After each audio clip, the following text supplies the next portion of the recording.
뜻깊은 자리인데요.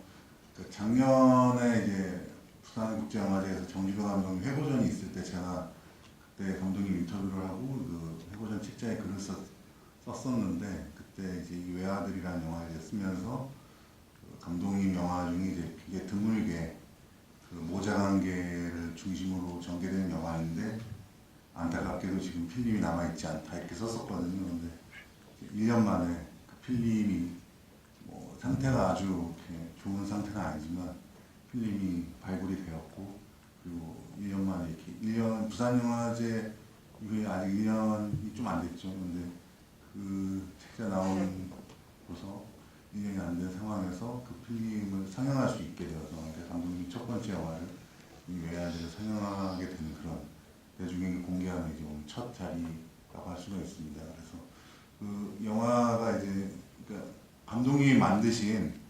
그러니까 완벽한 형태의 영화는 아니에요. 그 러닝 타임이 많이 줄어들었죠. 그러니까 그 예전에 프린트 릴이 이제 한두 권 빠진 것 같은데 일단 감독님께 벌써 50년이 넘은 그런 영화입니다. 그래서 50년 만에 그러니까 반세기 만에 이 데뷔작을 다시 찾아서 대중들 앞에 상영하시게 된 어떤 소감이랄까 소회 이런 부분을 먼저 감독님께 말씀 듣고서 그리고서 이제 그 이야기를 진행하도록 하겠습니다. 예. 네, 안녕하십니까. 54년 전에 만든 영화입니다. 제가 나이가 24살 적이고 김지미 씨가 21살 적이고 황정순 씨가 38살 적이고 그러니까 참 오래된 영화죠. 근데 더 적은 건 너무 많이 훼손이 돼 갖고 영화 보는데 아마 외래 그 영화의 스토리를 이렇게 따라가지도 못하겠고 또 아마 보시는 분들이 아마 괴로우셨을 겁니다. 저도 무척 이 영화를 보면서 안타깝고 그 훼손된 영화에 대해서 참 그 옛날에 그 시절에도 이런 영상 자료 온 같은 제도적인 기구가 있었으면은 잘 보존돼서 지금 다시 틀 수 있었을 텐데 1시간 50분짜리 영화가 1시간 18분만 남아서 틀었습니다.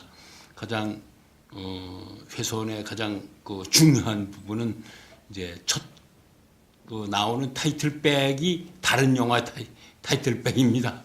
그건 다시 이제 복원을 이제 할 수 있으니까 하는데 첫 장면도 함께 잘라져 나갔는데 첫 번째 장면이 저 마석이라는 데서 찍었어요. 지금은 신도시가 됐죠. 이제 거기가 그때는 아주 농촌이었습니다. 산에 막 눈이 멀리는 이제 허옇게 있고 보리밭이 파랗게 보리가 이렇게 눈 속에서 이제 보리가 싹이 나서 이렇게 이제 고개를 들었을 때 그 모자가 보리밭을 밟습니다.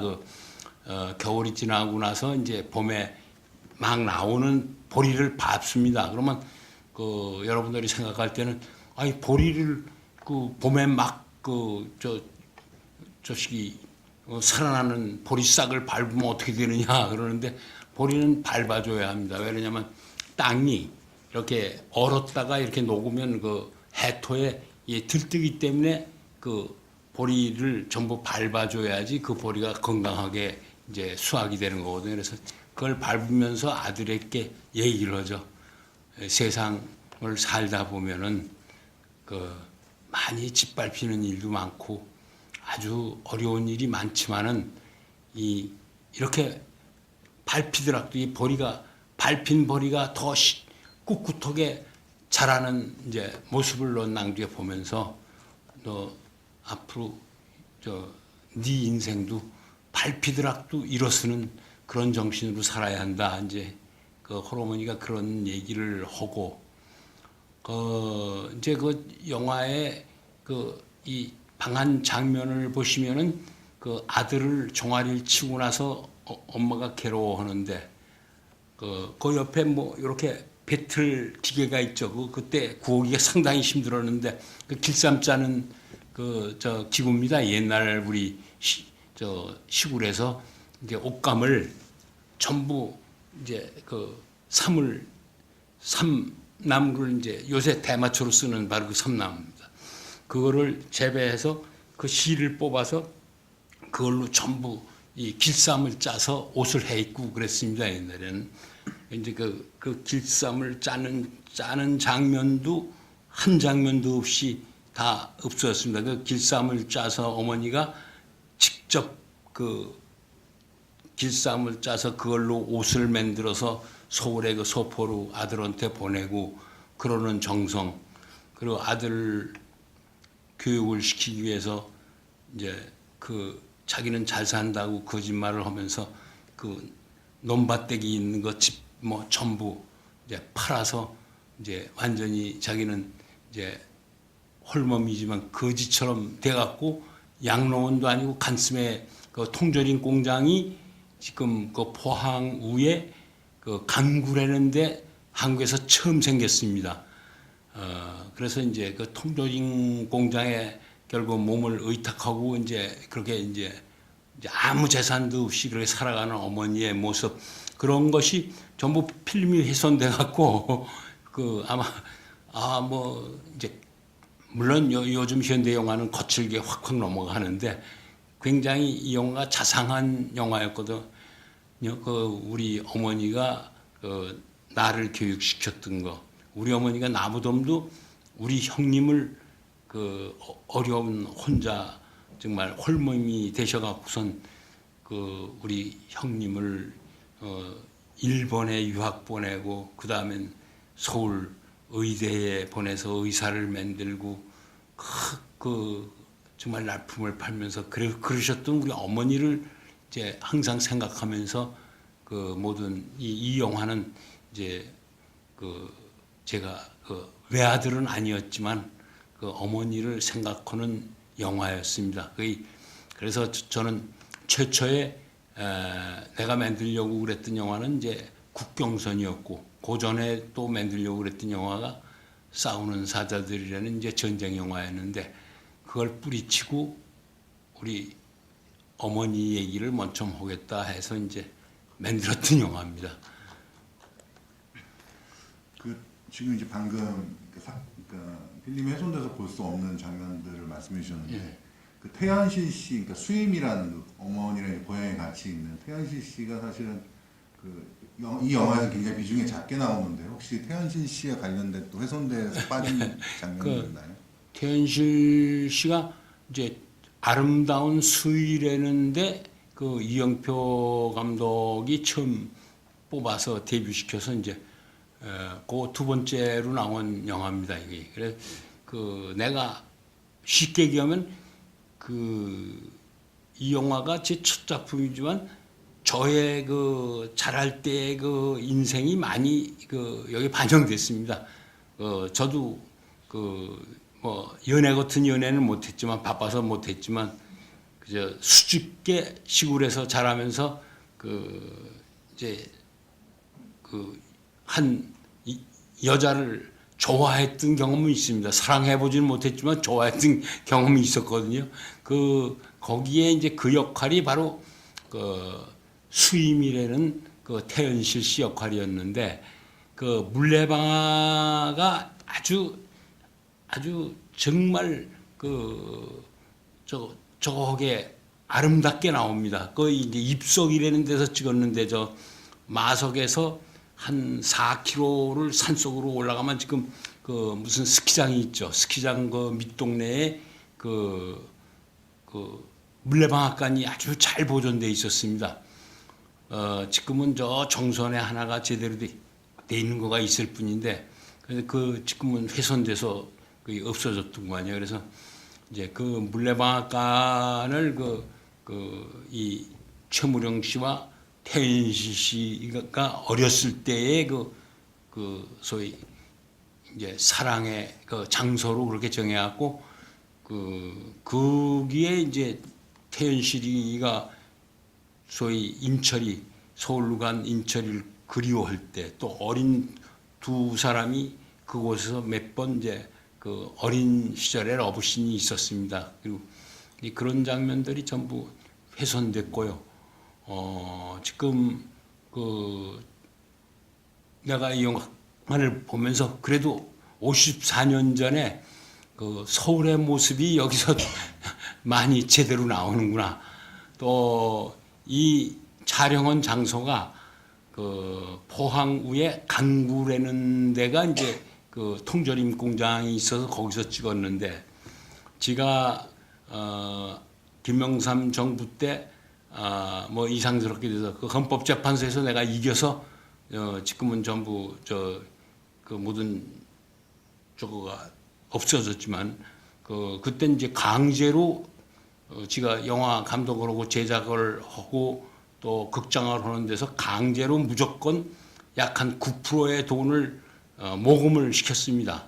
그러니까 거기에 반대를 했더니 이제 날 잡아넣는다 그래서 이제 무궁화꽃이 피었습니다. 이제 수배가 됐죠. 그래서 도망을 한 1년 2개월 동안 다녔는데, 저는 도망 다니는 동안 쭉 지가 촬영한 옛날에 촬영했던 그 장소들을 전부 찾아다녔습니다. 이제 그랬던 일이 있었는데, 그때 한번 강구에 가니까 그 황정순 씨가 해변가 조금 걷는 그 장면이 여기 살아남아 있는데, 거기가 전부가 유흥지가 되고 뭐 아주 그냥 그 도시가 전체가 그냥 호텔, 모텔, 무슨 술집 그냥 이런 걸로 전부 바뀌었더라고요. 옛날엔 아주 한적한 그 어촌이었는데, 그리고 그 마지막 라스트 씬을 찍은 장소는 바로 영종도입니다. 영종도. 영종도의 그 작약도가 지금 보이죠. 작약도가 그 앞에 보이고, 그 굵다고 뭐 그러는 장면도 그 작약도에서 그 전에 찍었습니다. 그런데 영종도도 그렇게 많이 변했죠, 이제. 예, 그런 거 이제 보면서 참 55년이라는 세월에 우리나라가 여러 가지 생활도 많이 변했습니다. 지금 이 얘기가 그때는 참 적당한 얘기였는데, 지금 보면 뭐 우리가 그렇게 못 살았어, 저렇게 못 살았어. 그 못 살았을 때는 참 이 영화가 와닿는 그런 얘기였죠. 근데 지금은 아마 내가 봐도 그렇고 뭐 봐도 옛날에 꼭 사극 보는 기분이 나서 어떤 사실감 같은 거는 제가 못 느끼겠습니다. 그 지금 이제 촬영하셨던 것들을 말씀해 주니까 서울, 그러니까 그 당시의 서울, 그러니까 사실 60년대 초의 서울의 모습이라는 게 지금 젊은 관객들은 거의 상상하기 힘든, 그래도 이제 서울역의 모습도 있고, 그리고 한국은행, 네. 구 한국은행 자리죠. 이 중심가에 있는 종로구 뭐 이렇게 중심가에 있는 그런 모습들이 보이는데, 그 이제 인상적인 게 그 서울 전경이 내려다 보이는 그 달동네, 인철이 살고 있는 거기가 어디에서 그 저기 금호동 그 꼭대기예요. 그러니까 거기 지금 전부 지금 아파트로 다 변했죠. 그런 거 아마 지금 찾을 수가 없을 거예요, 이제. 금호동 쪽에서. 그 당시에는 이제 금호동이 서울 외곽으로, 지금 서울 중심부 성동구 쪽. 그렇죠, 그렇죠. 근데 이제 거기가 이제 그냥 그 원래 최초의 저거는 해방촌 지금 힐튼 호텔이 있는데 그 지역이 이제 했는데, 그 지역은 좀 저 언덕이 좀 얕고 그래서 금호동 쪽에 이제 그런 또 그 빈민촌이 있었습니다. 그래서 이제 이제 아까 감독님이 이제 그 크레딧 부분이, 그러니까 영화 처음 시작할 때 이제 자막 부분이 이제 다른 영화 자막인데, 그러니까 이게 필름이 하도 오래된 거기 때문에 그 사이에 수십 년 동안 어떤 과정을 통해서 지금 이제 사실 우리가 보는 걸로 남아 있는지 그거는 이제 알 길이 사실 없는 상황이고, 앞에 이제 크레딧 부분이 조금 이제 다른 영화가 이제 붙어 있다고 그래서, 혹시 아까 그걸 보신 분 중에 뭐 이 영화 이런 사람이 이런 걸 했구나라고 혹시 이제 아셨다면 이제 좀 틀린 정보여서 이제 몇 개만 수정되게 이제 말씀드릴게요. 제가 대강 생각나는 말씀드리는데, 배우들은 다 아시죠. 가장 그 당시에 그 유명했고 가장 인기 있던 배우들이었습니다. 그 최무령 선생 돌아가셨지만 또 김지미 씨, 황정순 씨, 거기에 뭐 김석훈 씨가 굉장히 그 당시에는 아주 우리나라 영화의 대표적인 주연 배우였습니다. 박 선생도 예. 거기에 태연실 씨, 그 위에 조그만 역할 나오는데도 유계선 선생님이라고 그 교장 선생님으로 나오신 분이 그 우리나라의 최고의 영화계의 아주 어른이셨던 전창근 선생님의 그 부인이셨습니다. 그리고 유계선 그렇죠. 그 이대엽 씨의 장모님이죠. 이제 그렇고 아주 연기자들이 그 상당히 저희 그 당시에 바쁘고 또 인기 있는 분들이 나오셨는데 그 잠깐 얘기를 그때 막 이 영화에 출연하시기로 약속을 해서 영화를 막 시작했을 때 김지미 씨와 최무령 씨의 그 스캔들이 터지죠. 그래갖고 결국은 뭐 요새는 헌법에서 이제 폐지됐지만 그 간통죄라는 거에 걸려갖고 이제 뭐 형무소에들 들어갔다 나오고 이제 그런 사건도 있었고 그 황정순 씨는 그때 뭐 저거면은 나이가 지금 아마 이 영화 보시면 아마 요즘엔 한 60세 되신 분 아닐까 그렇게 생각하지만 실제 그때 나이가 37세 때 이 영화에 출연하셨고 이 김지미 씨 21살, 태연실 씨가 아마 19살 이렇게 됐을 거예요.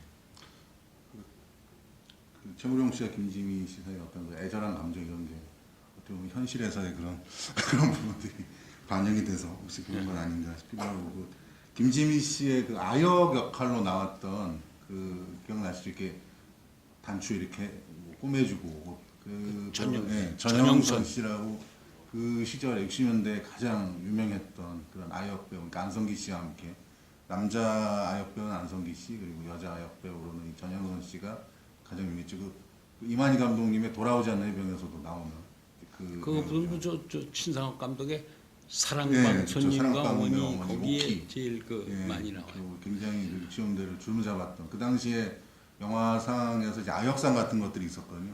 그럼 거의 이제 그 안성기 씨와 이 전영선 씨가 도맡아서 아역상을 받았던 그런 배우고 그리고 그 어린 인천 역으로 나왔던 그 박종화라는 배우가 좀 이제 그 당시에 어떤 배우인지 굉장히 연기 잘하는 그런 연기 잘 그렇게 그 뚜렷한 아역은 아니었는데 그 얘가 약간 그 이렇게 반항적인 연기를 곧잘 하더라고. 그때 이제 저거 해서 이제 그래서 이제 낭주에 몇 작품 나왔어요. 걔가 이제 쭉 지금은 뭐 어른이 돼서 70이 됐을 텐데 뭐 60한 5세 됐을 텐데.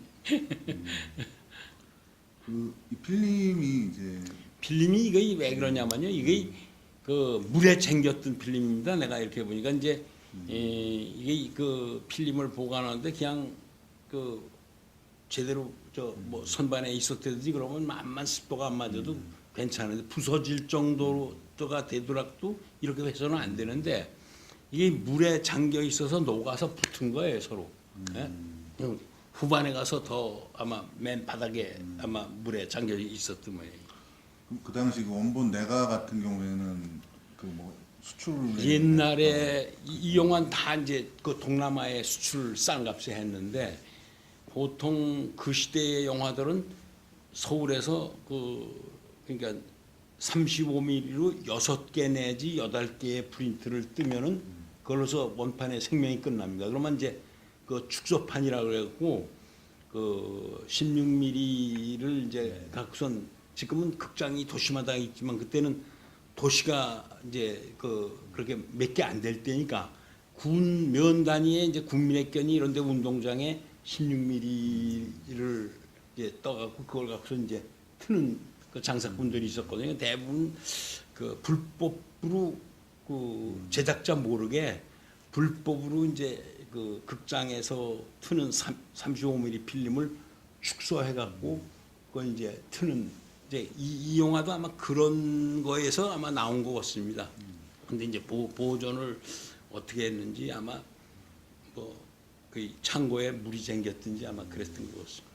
지금 이제 상영 보신 영화 16mm 필름을 디지털로 이제 변환시킨 것인데 그 당시 이제 불법 업자들이 없었다면 어떻게 보면 이제 남아있지 않았어요. 다행히도 아무튼 다행이죠. 불법 업자들 때문에 어떻게 보면은 몰래 떠서 16mm로. 그러니까 몰래 뜨니까 이제 불법으로 뜨니까 35mm 비싸니까 16mm로 이렇게 떠서 다행히 또 화질이나 이렇게 유실된 그런 부분이 있지만 사운드 부분은 그래도 화질만큼 그렇게 많이 훼손된 것 같지는 않아요. 근데 뒷부분에 가면은 이렇게 좀 복원하기 힘들 정도로 이렇게 너무 이제 그 감독님표는 이제 물에 잠긴 그러니까 뭐 홍수나 이런 게 있으면 사실은 필름을 이렇게 영상 재료원 같은 데서 막 굉장히 그 소중하게 다루지만 그 이제 창고에 이게 이번에 발굴되는 그런 영화여서 그냥 물 들어오면 들어오는 대로 이렇게 놔뒀다 빠지면 또 빠지는 거고 이런 식으로 해서 이제 그 보관이 됐기 때문에 좀 그런 면에서 좀 안타까운 그런 그 점이 요거 있습니다. 저 아까 크레딧 타이틀이 없어졌는데 내가 대강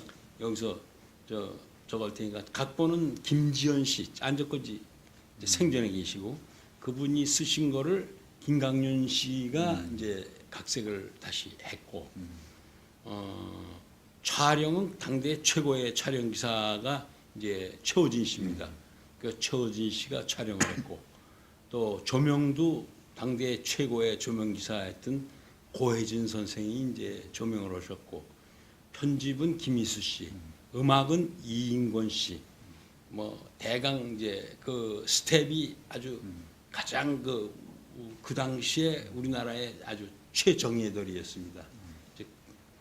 그 나중에 저 자막을 만약에 저 여기서 다시 만든다면 그 스텝들을 제가 이제 다 저 이름을 알려드리고 제작은 이제 정진모 씨라고 그 고물개 정자에 이제 정진모 씨 그리고 기획은 그 강명 씨라고 저 유현문 감독하고 동국대학 동창이었던 분이 계십니다. 그래서 이제 그분이 교차로라는 거를 유현문 감독을 이제 저 동국대학 동창인데 국문과 동창들인데 유현문 감독을 이제 거기서 데뷔를 시켰고 기획을 해서 그 다음에 유전의 수도 그분이 기획을 했고 그리고 최무령 씨가 이제 제작을 했고 또 잃어버린 청춘이라는 것도 그분이 기획을 하고 최무령 씨가 제작을 했고 그리고 이제 제가 처음 하는 이 외아들도 그분이 기획하고 또 그 다음에 제가 만든 국경선이라는 거 이제 그분이 또 기획하고 이제 그랬습니다.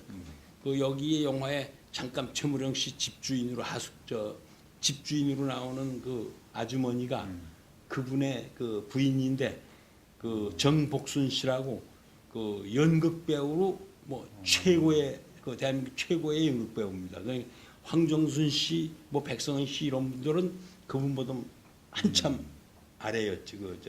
급수가 따지자면 그 영화에 잠깐 나오시지. 그 기억나시니까 하숙집 같은 데서 이제 시골에서 뭐 그 경장 그러니까 김지민 씨가 뭘 보냈을 때 이거는 이제 그 당시에 뭐 웃음을 팔아서 이제 더러운 돈으로 번 거라고 생각을 한 이제 최무령 씨가 그걸 이제 꽃은 이제 버려버리고 그 선물을 이제 그냥 하숙집 주인 아주머니한테 드리잖아요.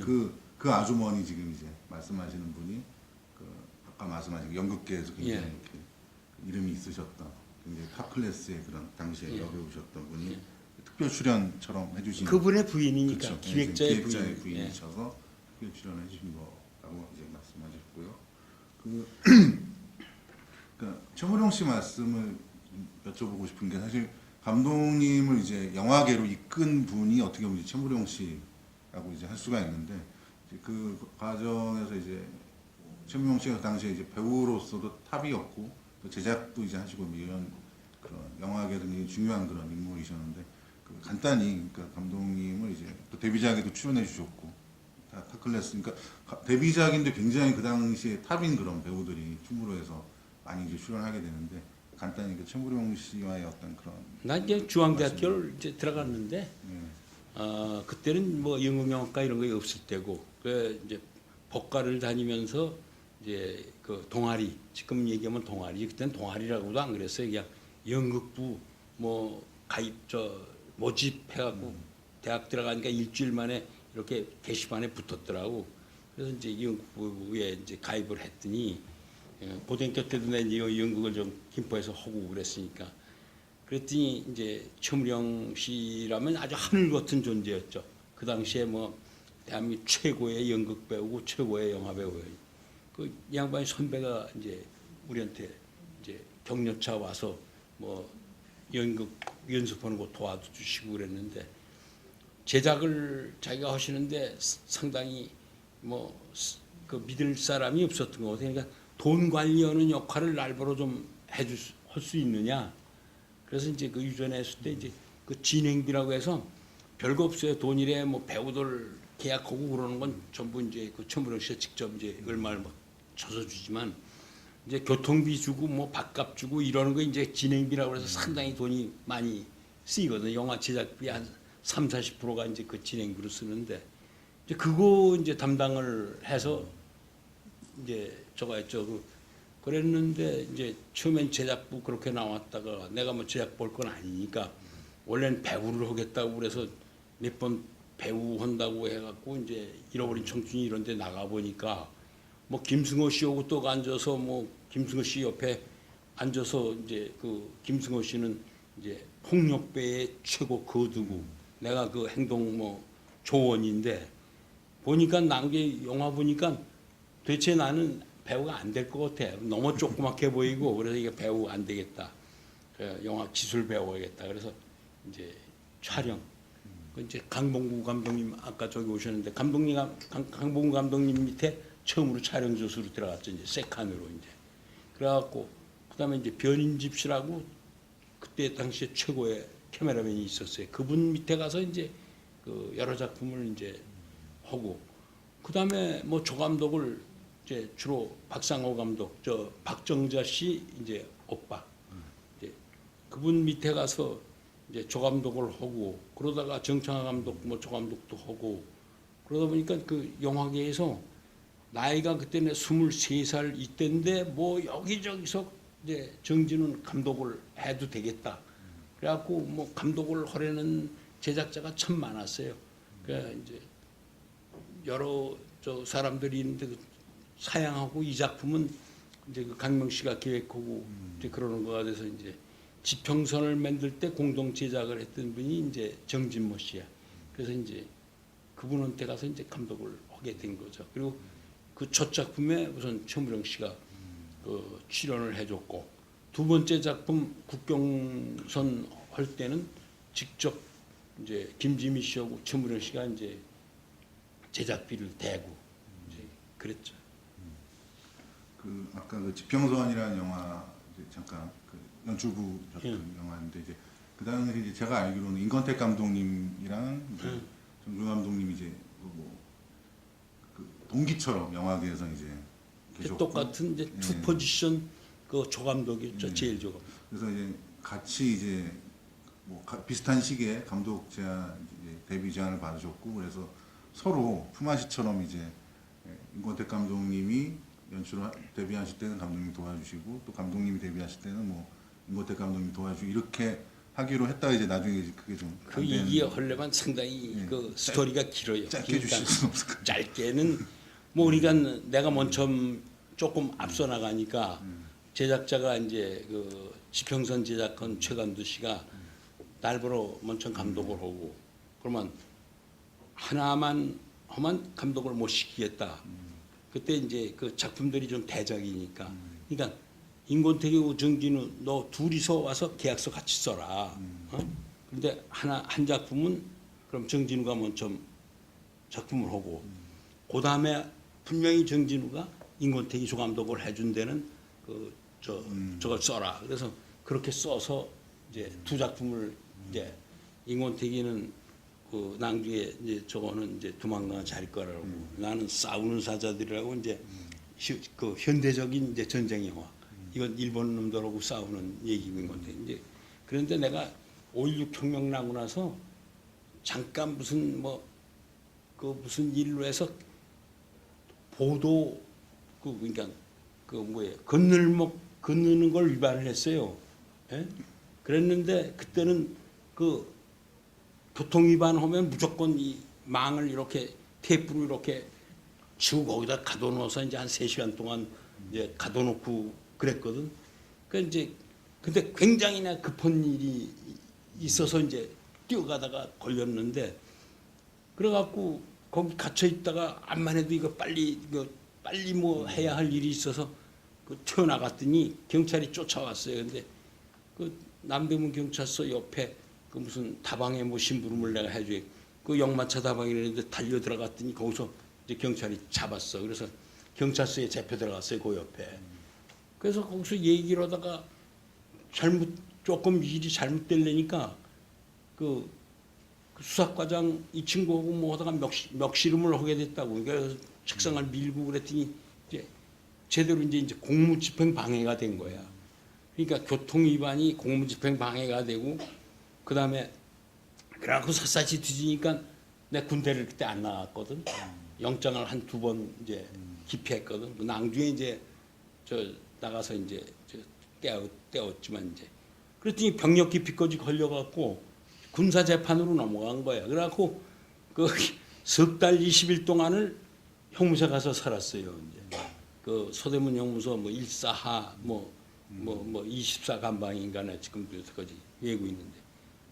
그래서 석 달 열흘 만에 나오니까 이 내가 찍으려고 그러던 영화는 이미 김묵 감독을 시켜서 이제 찍었어요.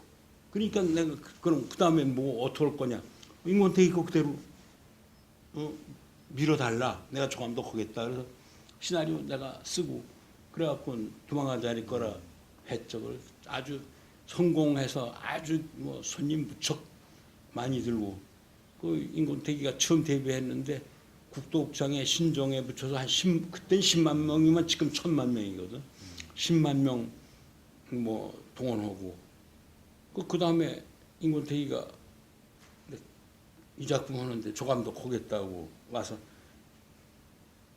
야, 넌 이제 감독이 됐어. 그 감독도 단번에 가장 그 톱 감독이 됐어. 그러면 필요 없어. 넌 너대로 나가야지. 그래서 전쟁과 역에서 감독 한 거고 나는 이거 한 거고 이제 그렇게 하면 됐어. 그래서 내가 임권택 감독보다 내가 1년 늦어요. 예. 모든 같이 출발했는데 1년 늦어요. 그 영화 좀 내용적인 그런 면에서 이제 여쭤보면은, 그러니까 이게 그 당시 영화 치고는 굉장히 그 시간대의 어떤 이동, 그러니까 이게 좀 훼손된 그런 필름이어서, 그러니까 일이 빠져서 그거를 온전히 이제 지금 시간대나 이런 게 배치됐다고 볼 수는 좀 없지만, 그래도 이제 그 시간의 어떤 막 이렇게 경과라든가 이제 아니면은 뭐 프레시브로 갔다가 뭐 시간대가 굉장히 그 자유자재로 빠르게 움직이는 이제 그런 이야기 구조를 가지고 있거든요. 얘기는 저 어떻게 보면 의도, 상당히 진본 얘기 비슷하죠. 근데 내가 여기서 적은 건 지금 적은 거 세트를 지어 놓으면은 지금은 카메라가 얕게 로우로 잡을 수 있는 그런 찍을 수 있는 카메라들이 다 생겼거든요. 밑에서 저 그때는 카메라는 이만한 운다이 소위 받침대가 꽤 높아서 암만 야치해두고 짧은 쇼트 트라이보드를 걸어도 카메라의 높이가 최소한도 한 50cm 이상 올라오거든. 그러니까 이 안각에서 밑에서 찍을 수가 없어요. 더군다나 방 이런 데서는. 근데 그때 그러니까 저거만 세트를 이제 하다가 방바닥을 톱으로 이제 잘라내는 거지. 그리고 카메라맨이 그 밑으로 들어가서 바닥에다 바짝 하고, 그래도 안 되면 아주 바닥 콘크리트 세트장이 콘크리트로 되어 있는데 콘크리트 채 곡괭이로 파갖고, 그리고선 카메라가 그 밑으로 들어가고 그러니까 뭐 제작자가 와서 보면 아주 이거 오늘 밤에 뭐 이거 다 찍어야 했는데 감독은 저짓하고 뭐 이제 그랬어도 그 고집을 냅다 부렸는데, 여기 이제 자식이 어린 인철이 종아리 때리고 나서 뭐 엄마하고 얘기하는 것도 카메라가 굉장히 밑으로 내려가고 몇 장면들이 이제 그때 당시에 우리 한국 영화에서 촬영을 할 때 로우 앵글을 잡을 수가 없어. 세트에 들어가선 잡을 수가 없으니까 그런 영상을 만들 수가 없었어요. 이제 그때. 그런데 이제 그런 식으로 이제 노력을 했고, 그리고 뭐 요 다음 작품 뭐 국경선이나 배신에서는 완전히 이제 테크닉에 있어서 실험적인 이제 터치로 했죠. 이제 그러니까 이 영화에서도 뭐가 나오냐, 어머니를 최무령 씨가 마지막에 보러 왔을 때 카메라가 어머니는 왼쪽에 이제 저것이 왼쪽에 있고 최무령 씨는 바른 쪽에 등이 보이는데 그다음에 카메라가 확 그 각도에서 영화의 문법은 반드시 그걸 지켜야 하는데 이 영화에서 저거 보면 이제 확 그냥 갸꾸 포지션이라고 정반대로 딱 오니까 사람이 바른 쪽에 있던 사람이 왼쪽으로 가고 이런 장면이 있지. 그러나 나는 그걸 극복한다. 그건 영화에서 금기야. 그 영화 문법에서 그렇게 찍으면 이게 안 되는 것처럼 모든 감독이나 카메라 한국의 촬영 기사들은 그렇게 생각하는데 관계없다. 확 기분을 전환시키기 위해서도 카메라는 반대 방향으로 막 자유스럽게 가는 거다. 이제 그런 식이 이제 이 영화에서도 몇 군데 나와요. 이제 그러니까 그때 보면 비평가들은 그런 것까지 모르지만은 영화를 하는 이제 촬영 감독이나 촬영 기사나 감독들은 저 정진은 무식하게 막 카메라가 각 포지션으로 막 가고 그랬다. 그런데 그 소리를 감히 못했어요.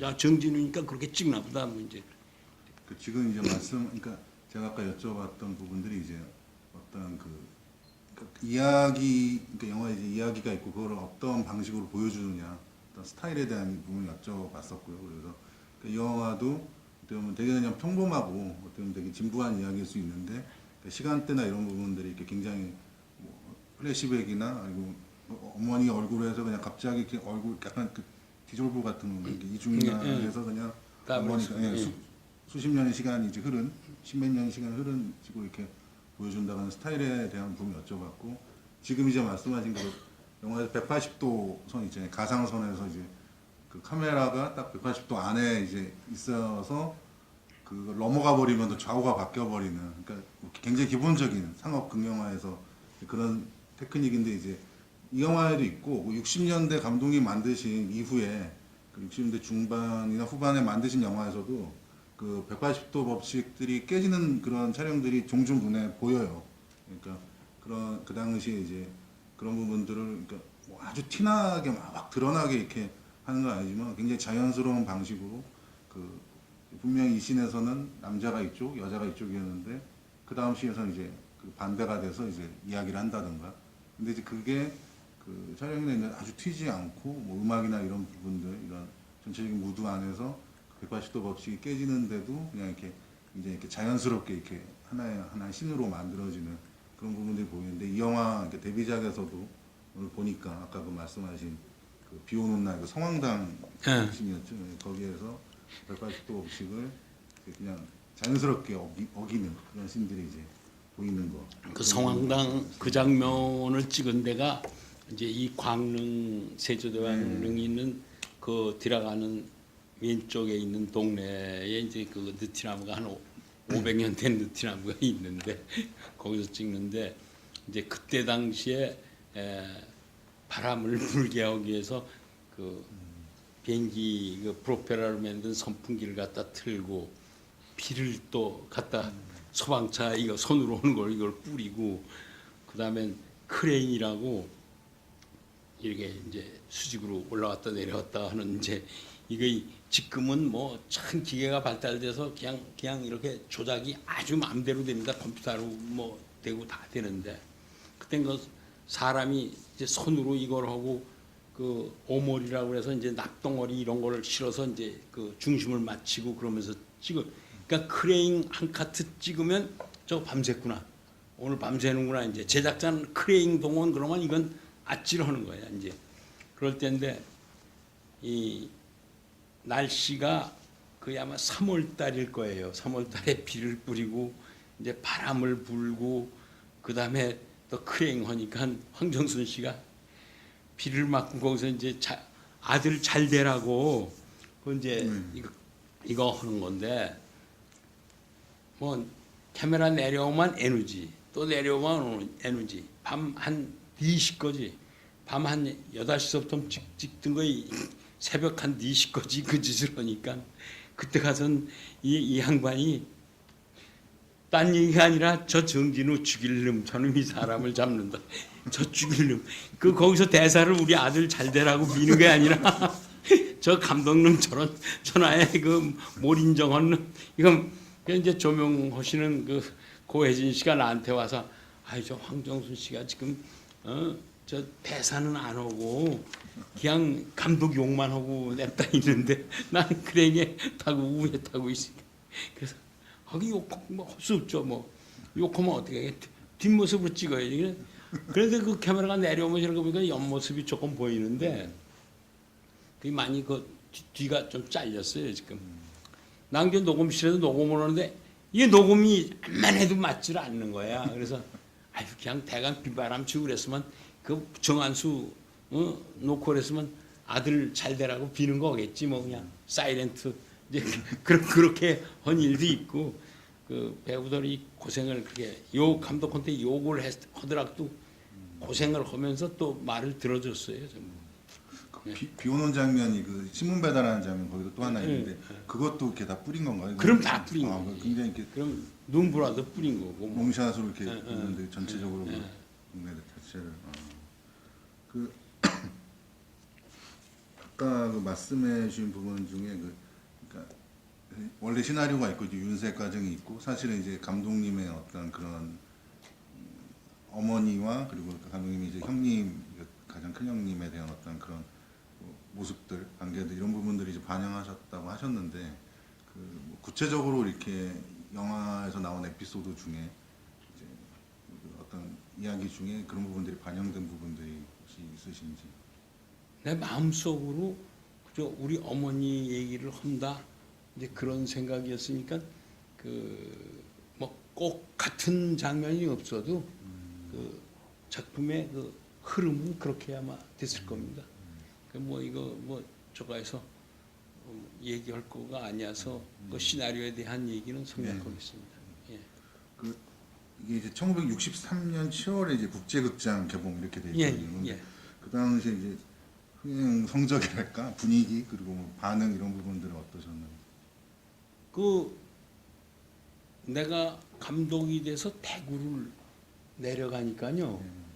그 대구에 이문두라고 지금도 영화계 인가판이라고 뭐 그 아들들이 있는데 그 이문두 씨라는 분이 대구의 흥행사예요. 아주 그 거기서 아주 베테랑.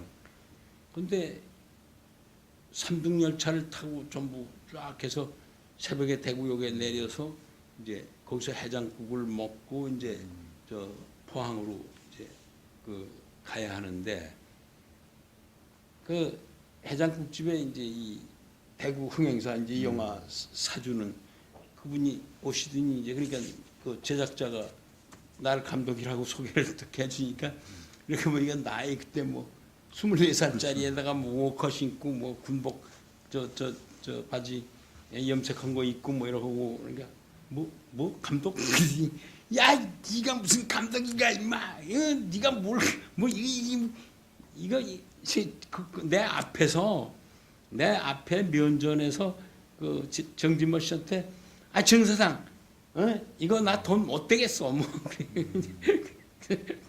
그래서 나야 뭐 그러려니 내가 아마 너무 어리고 그러니까 그런가 보다 이제 그랬는데 그래도 어떻게 제작자가 그 뚝심이 있어서 그냥 가서 강부에 가서 촬영을 쭉 했어요 이제 하고서 그 낭주에 국제극장 붙이기 전에 이제 영화를 이제 극장에서 시사를 했는데 그때 보더니 뭐 펑펑 울었다고 그 부인하고 와서 그니 날부로 잘못했다고 그 양반이 그 거의 내가 영화를 아마 관둘 때까지 계속 그 내 영화를 쭉 이제 사다가 이제 뭐 망한 것도 있고 흥한 것도 있었죠 이제. 그러니까 이제 그때 만약에 내가 첫 작품 외아들이 흥행 서울은 물론이고 모든 지역 경기 강원도 또 전라도 뭐 부산 대구 여기서 만약에 흥행이 안 됐으면 내 인생은 그 한 작품으로 끝나는 거지. 예? 그래서 그때 아마 내가 볼 때 한 5만 이상이 들은 것 같아요. 그때 3만이 들면은 제작비가 세입될 때거든. 그러니까 이제 5만이 들면은 그 지방에 사간 사람들도 한 배로 이제 배장사가 나오는 거야. 전국적으로 전부가. 제작자도 서울에 5만 들은 그 입장료가 35원 받을 때니까 그때 35원 받으면 5만이면 35, 한 이제 한 150만 원, 180만 원 나오거든 부금이 저 서울에서만. 그러면 제작자한테 서울 개봉이 떨어지고 서울 변두리는 팔지만 서울 개봉 떨어지고 그리고선 이제 부산에 개봉이 떨어지면 한 250만 원이 남아요. 그러면은 그것도 미리 단매해서 파는데 얼마씩이냐면 전라도 80만 원, 대구 80만 원, 부산 변두리 80만 원, 충청도 65만 원, 서울 변두리 100만 원, 뭐 이렇게 팔면은 그걸로 420만 원에서 450만 원이 영화 제작비인데 그 제작비가 나오거든.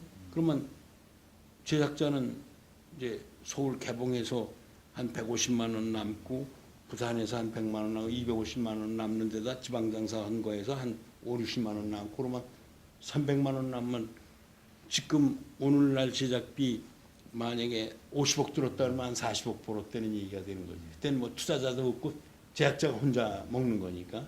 그러니까 그때에 그저 3만 명만 들면은 제작자는 그 경비 뭐 이렇게 하면서 1년 먹고 산다고. 그럴 때였어요. 지금 기준으로 한 500만 정도 되는 600만 그 외화들을 글쎄 그 얼마 될지는 모르지만 아무튼 제작비가 420만에서 450만 원 들어갈 때 총 매상이 한 뭐 700만 원, 600만 원 되니까 그러면 5만만 들어도 괜찮고 10만이 들었을 때는 약 한 제작자는 한 2, 300만 원 이제 들어오거든. 그러면 400만 원 제작비 빼가 한 뭐 제작비의 한 2배가 떨어지는 거지. 10만 원. 그러니까 뭐 한 3년 동안 뭐 영화 몇 개 망해도 버틸 수 있는 거죠. 지금 제작비까지 얘기를 다 들어서 더 이상 정정이 들을 얘기가 있을까 싶지만 이제 또 궁금하신 부분들이 있으실 것 같아요. 그래서 질문 있으시면은 편하게 그냥 손 들어주시면은 질문 받고 자리 끝내도록 하겠습니다. 질문 있으신가요? 저쪽에 안경 쓰신 분.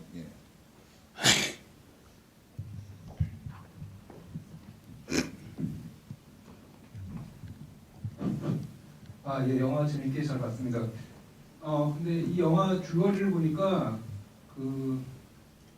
제가 지금 기억이 정확하지가 않은데 오즈 야스지로 감독의 그 30년대 작품 중에 똑같은 제목으로 외아들이라는 영화가 있는데 그거를 개작한 게 아닌가 그런 생각이 들거든요.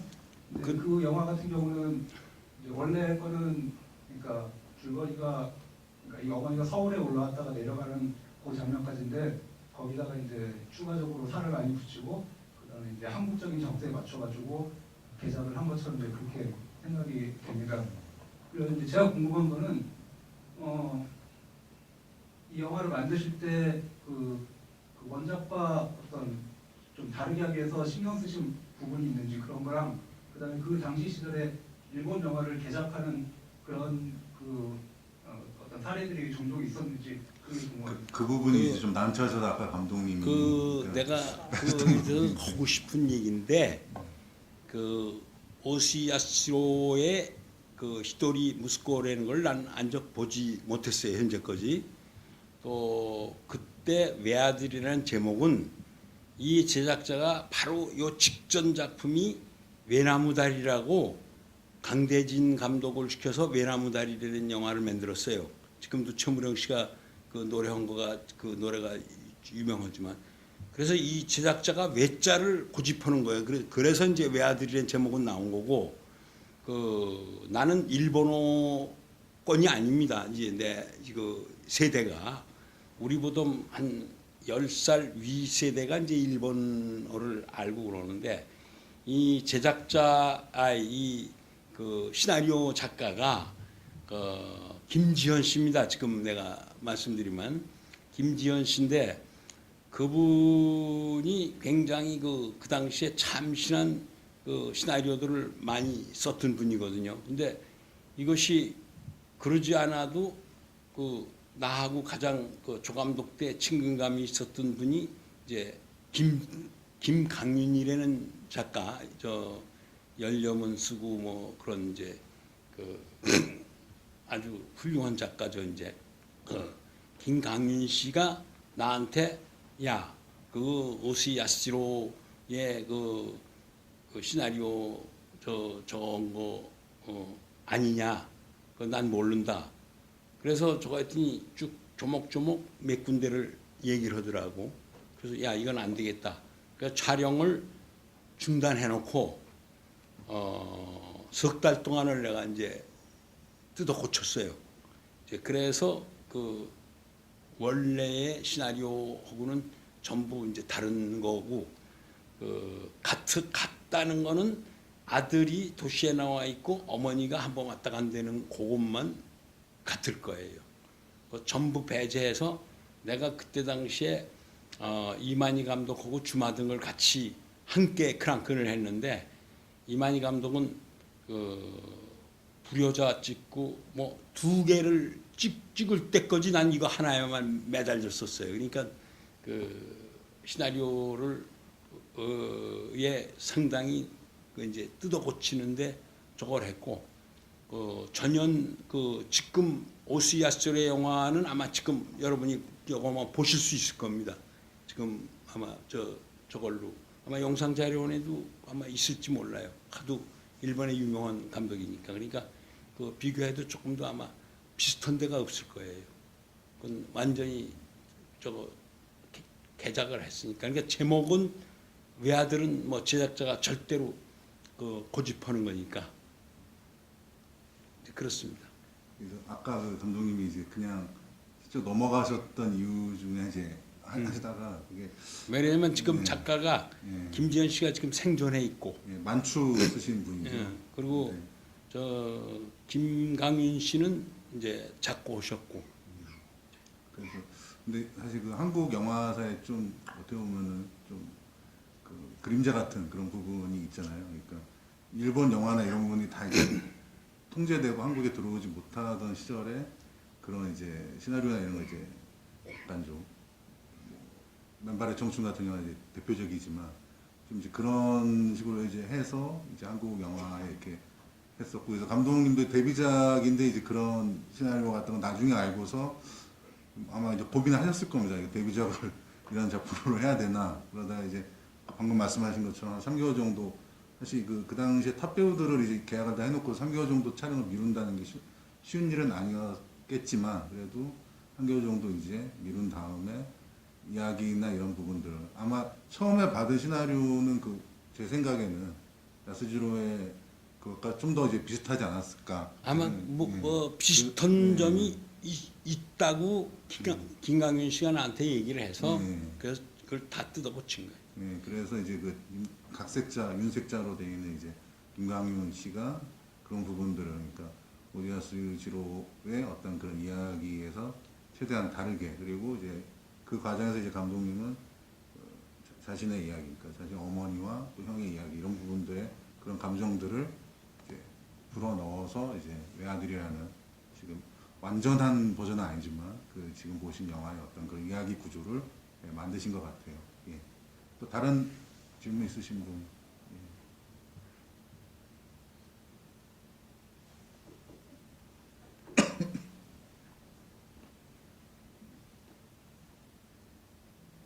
아까 뭐 질문하시겠다고 하신 분 한 번 있었던 것 같은데, 유지영 감독님 혹시 아까 질문하신다고 하셨나요?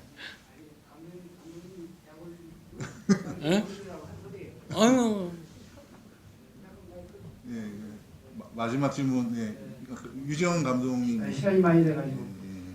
그 앞에 편에 대해서 그 오세아 씨로의 영화를 저도 보고는 감독님의 오해가 풀렸는데요. 그 전까지도 감독님 만나면 내가 감독님 네가 외아들 오세아 씨로 영화 백이셨죠? 그러고 감독님을 이렇게 이제 놀리고 그랬는데 오늘 저는 어렸을 때 영화를 봤습니다. 봤는데 오수야 시로 영화하고는 물론 맥은 좀 비슷할 수가 있어요. 그런데 감독님이 가지고 가는 어떤 그런 그 형식은 철저한 한국 영화라고 볼 수 있습니다. 여기에는 엄청난 멜로 드라마적인 요소, 그러니까 엄마와 자식 간의 어떤 그 한국 물론 뭐 세계 어느 나라나 그 모자 간의 정이 대단하겠다고 생각하겠지만 특히 이거는 한국 어머니와 아들 간의 그 어떤 그런 아주 그 오소독스 아주 한국적인 아주 로컬적인 어떤 그런 걸로 연결이 돼가지고 오스야 시로 영화는 굉장히 담백합니다. 굉장히 담백한데 이것은 그때 당시 정서와 한국 영화가 갖고 있는 어떤 그러한 그 전형적인 스토리 속에서도 뭔가 그 모자 간의 어떤 그런 관계를 좀 더 확실하고 또 선명하게 영화를 만들었던 그런 영화가 아닌가 생각하고 오늘 영화 또 다시 보니까 그런 오해는 굉장히 불식된 것 같습니다. 예, 이상입니다. 예. 말씀 감사드립니다. 예. 그 영화 보시고 또 이렇게 긴 시간 동안 같이 이야기 나눈 대담 자리에 계셔 주셔서 너무 감사드리고요. 그 이번에 이제 영상 자료에서 한 80여 편의 영화들이 새로 한국 영화사 이제 없는 필름으로 돼 있던 작품들이 이제 발굴이 돼서 이렇게 한 작품씩 이렇게 상영하고 있는데요.